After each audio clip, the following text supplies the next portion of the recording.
I guess you could say I was always the other one. Not the first choice, not the one in the spotlight. That was Anna, my older sister. Everything from the start just came her way. Attention, gifts, you name it. My name is Emily, and this is the story of how I grew up. We lived in a decent enough house. Dad worked as a mechanic, and Mom was a part-time cashier. They weren't rolling in money, but somehow there was always enough for Anna. Me? I got the leftovers. One cold December evening, which pretty much set the tone for my childhood, we were sitting around the small dinner table. Anna was going on about some school project she aced. "Mom, Dad, my teacher said it was the best in the class." Anna beamed, her eyes lighting up in a way that made my parents practically glow with pride. "That's my girl. We knew those science kits were worth every penny," Dad said, his voice full of nothing but pride. Mom nodded. "We'll get you whatever you need, honey. You just keep up the good work." I poked at my food, feeling the familiar knot in my stomach. "Hey, I got an A on my math test," I mumbled, not sure why I bothered. "That's nice, Emily," Mom said, barely glancing my way. "Make sure you keep it up." No praise, no excitement. It was like scoring well was expected of me. Or worse, like it didn't even matter.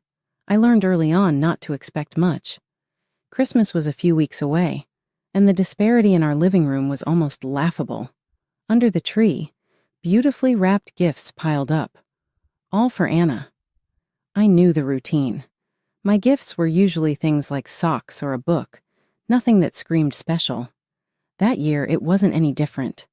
Anna ripped through her presents with glee, uncovering new clothes, gadgets, and even a brand new laptop. "Oh my God, this is awesome! Thanks, Mom and Dad," she squealed. I unwrapped my own, a secondhand novel and a pack of plain shirts. "Thanks," I said, trying to keep the disappointment out of my voice. When the holidays were over, things went back to the usual routine. Anna was the star, and I was just there. Aunt Sarah was the only one who seemed to notice. She dropped by now and then, always with a small gift just for me. Something that made me feel seen. But those visits stopped after one particularly ugly argument. I was coming home from school when I overheard them in the kitchen. "You can't keep doing this, John. You're ignoring your younger daughter," Aunt Sarah said, her voice stern and full of frustration. "Sarah, she doesn't need as much as Anna," Dad fired back, his tone harsh. "That's not the point. It's about showing both your daughters that you care." "Well, maybe if Emily was more like her sister, it wouldn't be so hard," Dad retorted, not realizing I was listening. Aunt Sarah saw me first, her face dropping as she caught my eye. I ran up to my room before I heard any more, the sting of tears hot on my cheeks. After that, Aunt Sarah wasn't allowed over anymore. Dad said she was causing trouble, stirring up drama that didn't exist. But it did exist. I lived it every day. After high school, it was like standing at the edge of a cliff. Anna was off to college with a fat check from Mom and Dad to cover her dorm, books, everything. Me? I got a pat on the back and a, "Good luck, Emily." I moved out not long after that. There was no drama, no teary goodbyes, just me packing my few things into old boxes and suitcases, while Mom watched, her face unreadable. I found a small apartment on the outskirts of town. It wasn't much, but it was a start. The place was shared with two other girls, Lisa and Jen, who were about as broke as I was, but with dreams just as big. "Welcome to the dungeon," Lisa joked on the day I moved in, showing me around the cramped space with a laugh. "We make it work, though. You got a job lined up?" "Starting at the diner tomorrow," I replied, dumping a box on the bed that would be mine. "And maybe something at the bookstore, part-time." "Good hustle," Jen nodded, her eyes approving. "We all pitch in for rent on the first, no exceptions." "Okay, got it," I assured her, already calculating my hours and expenses in my head. Working 2 jobs wasn't easy. The diner had me on my feet all day, taking orders, dodging the grumpy chef's temper, and smiling through it all. Nights or evenings I spent at the bookstore, shelving books and ringing up sales. The calm a stark contrast to the diner chaos. Months turned into a year, and saving up for college seemed like chasing a mirage. Just when I'd have a little put aside, something came up, like the time I got sick. It hit me out of nowhere. One day I was fine, the next I was burning up, barely able to get out of bed. Lisa found me like that, shivering under a pile of blankets. "Jesus, Em, you look like hell," she exclaimed, her face creased with concern. "You need a doctor." "I can't afford a doctor," I muttered, feeling the room spin a little. "We'll figure it out," she insisted, pulling out her phone. "There's a clinic. They charge based on what you earn. Don't be stubborn about this." The clinic was a crowded, weary place where the wait times could break you if the illness didn't.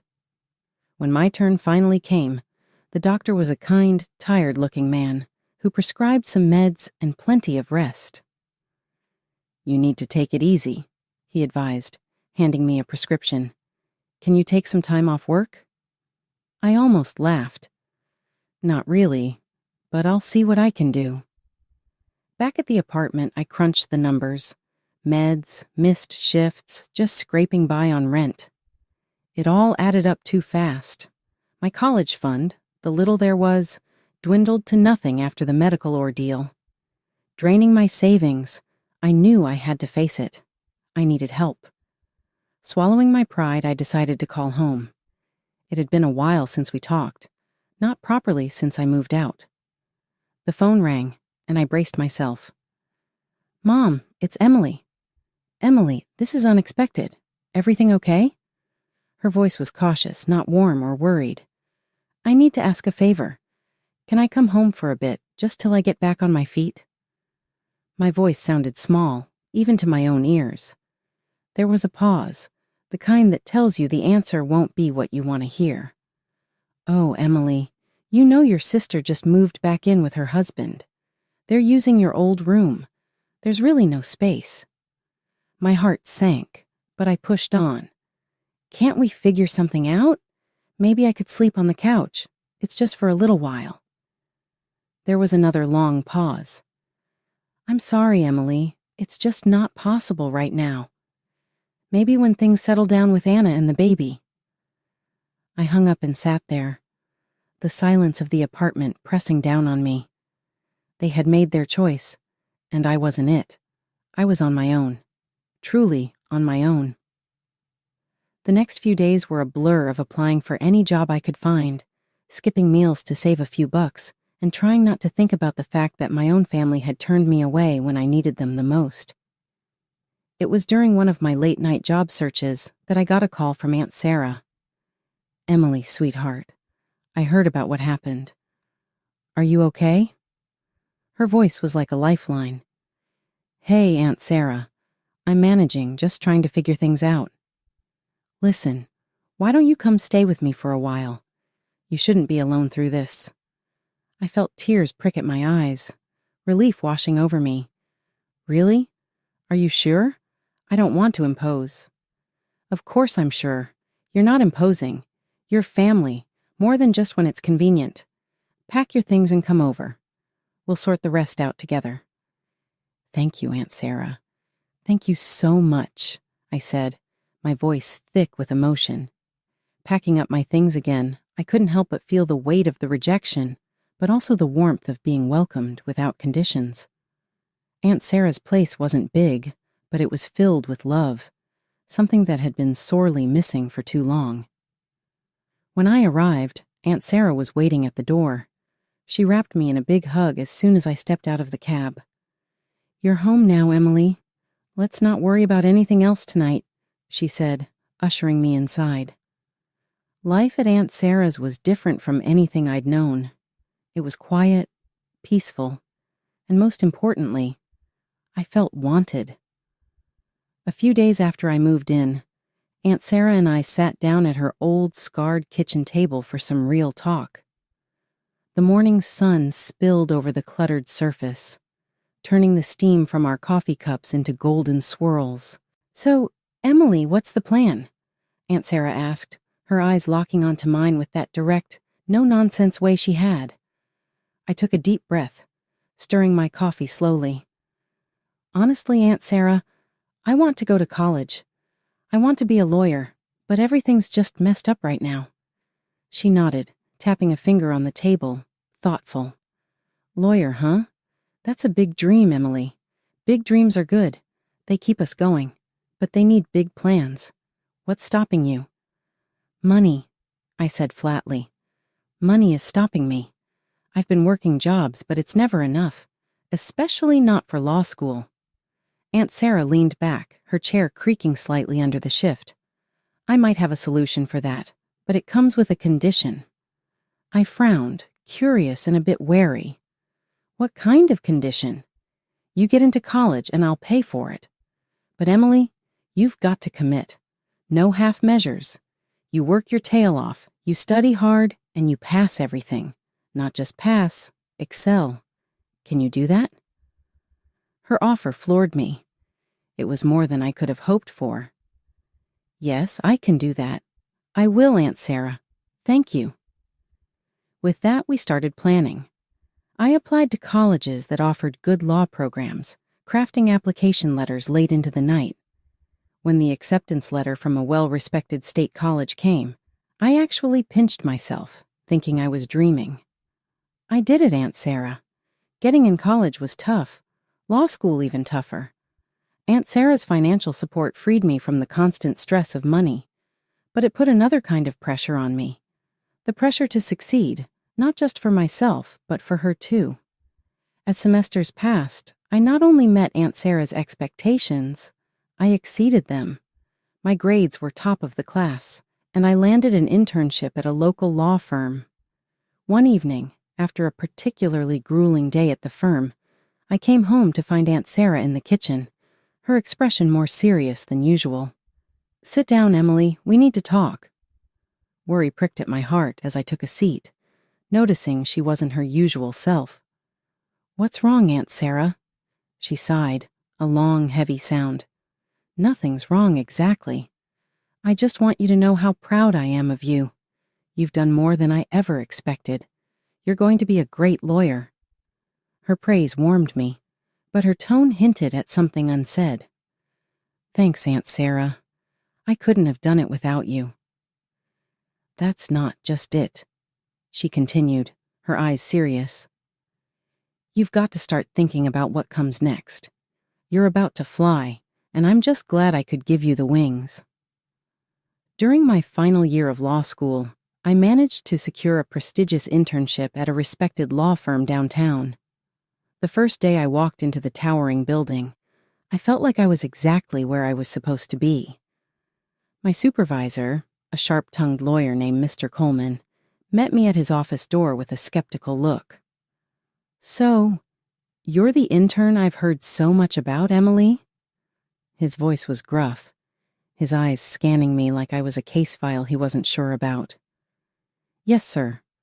I'm here to learn and contribute as much as I can," I replied, my voice steady despite the butterflies dancing in my stomach. The work was intense. I spent days buried in legal research, drafting documents, and sometimes I was allowed to sit in on client meetings, observing the real dance of law.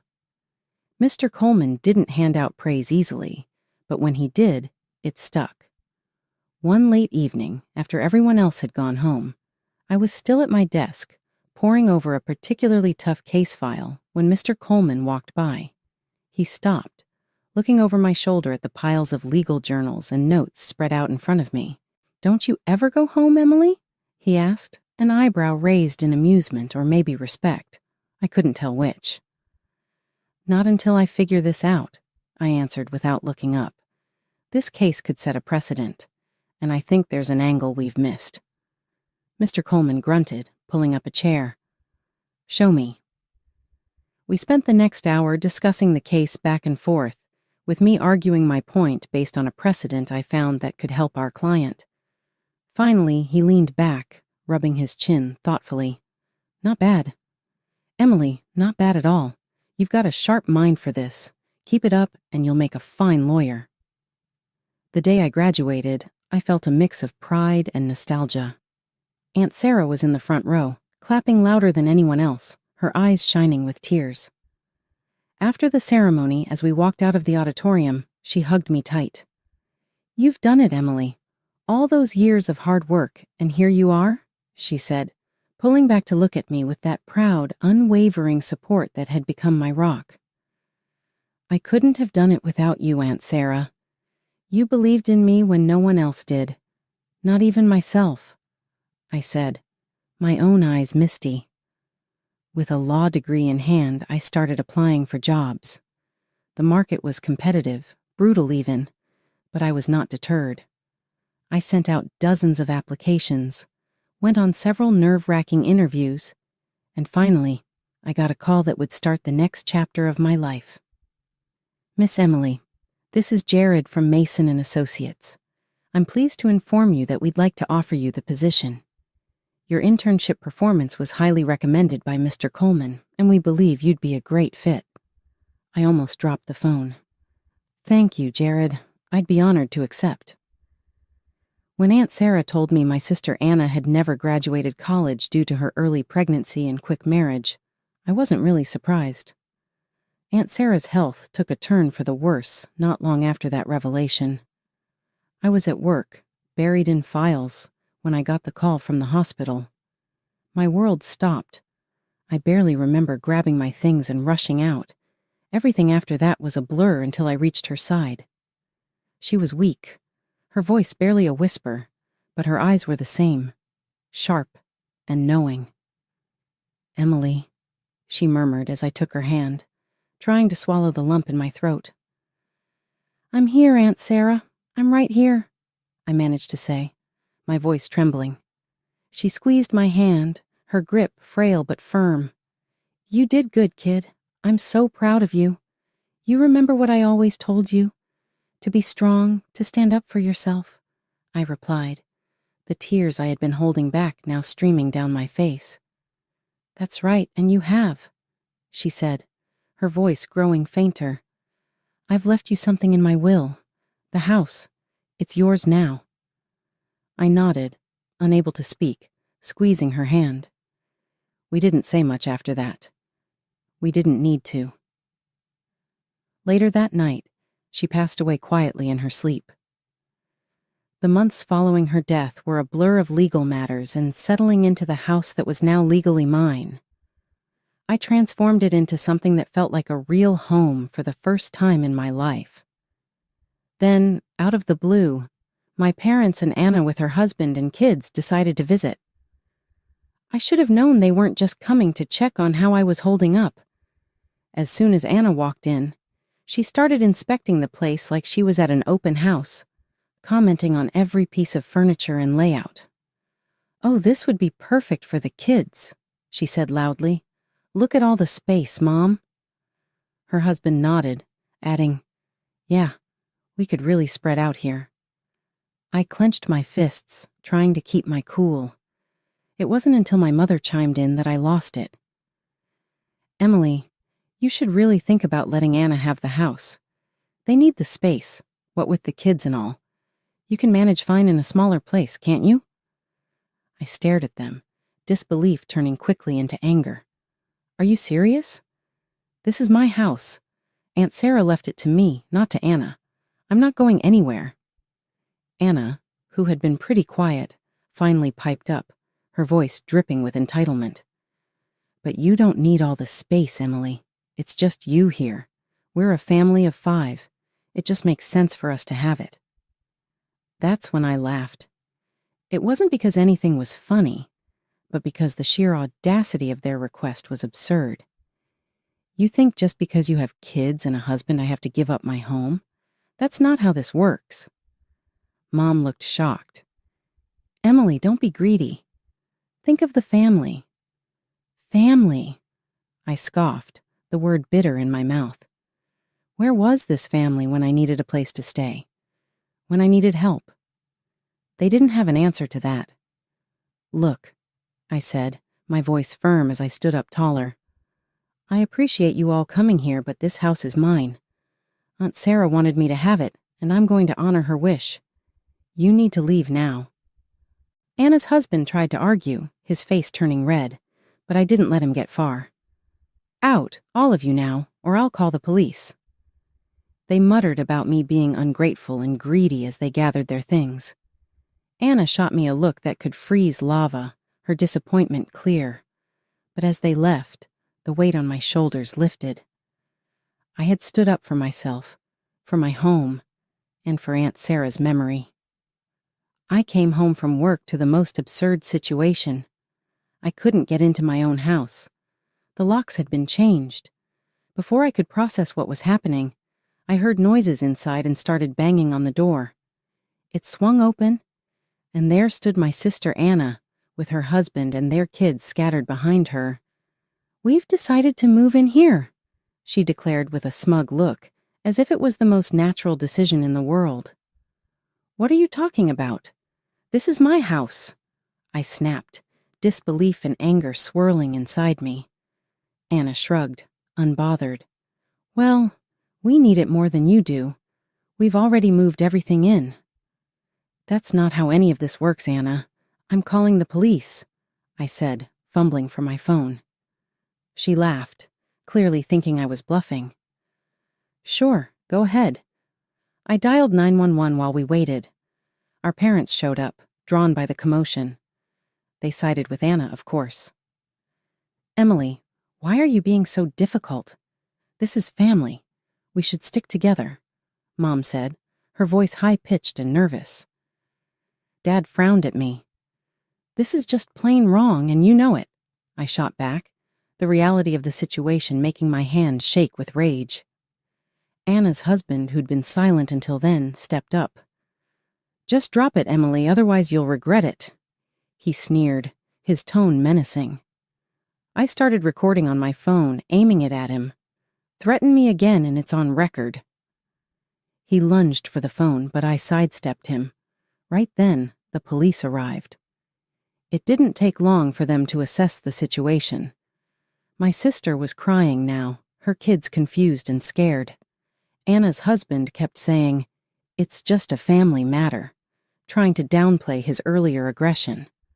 Mom was sobbing by now, pleading with the officers. "Please, they're just kids, they don't understand. We're her family." I took a deep breath before I explained to the police. They broke in and changed the locks. I didn't give them permission. This is my house. The officers were firm. "Breaking into a house and changing the locks is illegal, even if you are family," one of them told Anna and her husband. Finally realizing the seriousness of the situation, my family's bluster faded.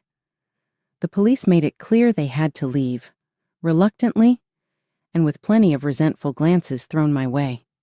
They gathered their things. After the police left, I called a locksmith to change the locks again, this time making sure no one else had the keys. As I stood in the doorway of my reclaimed space, the silence was heavy, filled with the echoes of the confrontation. A few months later, I met Mike. He was a friend of a friend introduced to me at a small gathering. Mike was easy to talk to, with a straightforward way about him that I appreciated. "So you've had quite the year, huh?" Mike said, handing me a drink with a knowing smile. "You could say that?" I replied, the corner of my mouth tilting up in a half smile. "It's been eventful." As the evening went on, we talked about everything and nothing.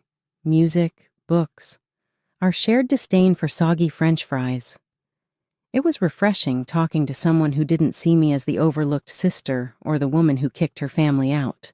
Weeks turned into months, and Mike started coming around more often.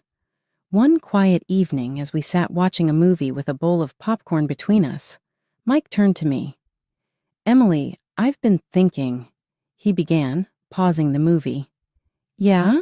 I responded, my heart skipping a beat.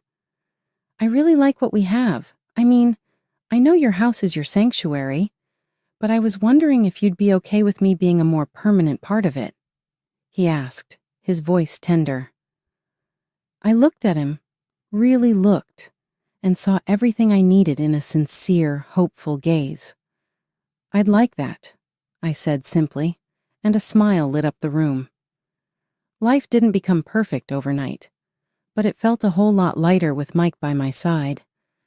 We faced a few more challenges, like when Anna tried to stir up trouble again by spreading rumors about me being heartless. But this time, I didn't face it alone. "Let them talk," Mike said one evening after I got a frustrating call from Mom telling me how upset Anna was. "The people who know you really know you. They know the truth. That's all that matters." He was right, and slowly I began to let go of the anger and resentment. It wasn't worth holding on to. Instead, I focused on the good, the home I was building, both the physical walls around me and the emotional barriers I was letting down.